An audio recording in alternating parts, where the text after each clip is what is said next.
নামবে কি করে ও? অনেক কষ্ট রে বাবু পড়ে ভেঙে যাবে হাত পা। এ সাহস বেশি। নামতে পারছে না বলেই তো চেল্লাচ্ছে। ঠিক হয়েছে আমারও আরো উঠছে। ওইখান দিয়ে না উঠলে নামতে পারবে না তো। শালা নামবে কি করে দেখবো? ওটা মানে এই পায়ে ও নামতে পারবে না তো। পড়বে এক্ষুনি পড়লে হাত পা ভাঙবে। কোথায় উঠেছে বিড়াল দাদা নামতে পারে এত চুলকুনি কেন রে তোর? এবার আমি কি করব?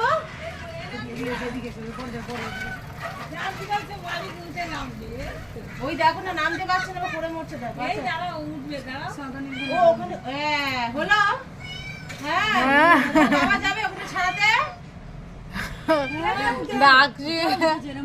আর নামতে পারছে না, এ পড়লো বলে এক্ষুনি। গেল।